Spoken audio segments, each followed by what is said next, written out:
शिंदे प्रकरणात त्यांचे जे अक्षय शिंदेचा जो वकील आहे त्यांनी तुम्हाला नोटीस पाठवली की न्यायालयाचा भंग केलाय किंवा जे नराधम तुम्ही बोलले होते त्या संदर्भात त्यांनी तुम्हाला नोटीस पाठवली।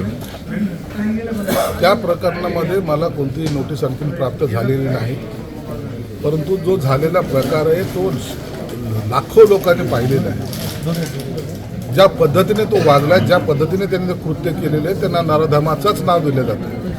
म्हणून त्याचा एवढा काहीतरी अपमान झाला किंवा त्याला नराधम म्हणल्यामुळं काहीतरी आकाश कोसळलं अशी जी काही आव्हानाचा प्रयत्न करतात मी त्याची चिंता करत नाही। मुलींवर अत्याचार करणारे हे नराधमच असतात हे मी या मतावर आजही ठाम आहे, उद्याही ठाम राहणार। उद्धव ठाकरे आणि करण अर्जुनची जोडी झाली। राणेंनी काय बोला हा त्यांचा प्रश्न आहे, परंतु एक निश्चित आहे, उबाटा गटाने हिंदुत्व सोडलेलं आहे। अजितदादा शिंदे आणि फडणवीस यांचा दम पोकळ आहे असं संजय राऊत म्हणतात।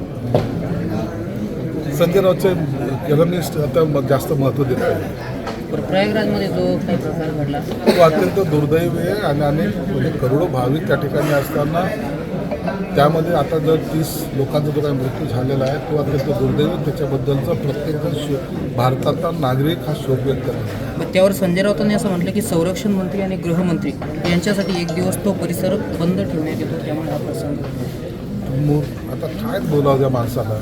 संरक्षण मंत्री गृहमंत्री तर जाऊन काय आंघोळ करून आलेत का? कशावर कशाच्या कोणती टिप्पणी करावी आणि एखाद्याला बदनाम करावं हा संजय राऊतचा हा धंदा झालेला आहे।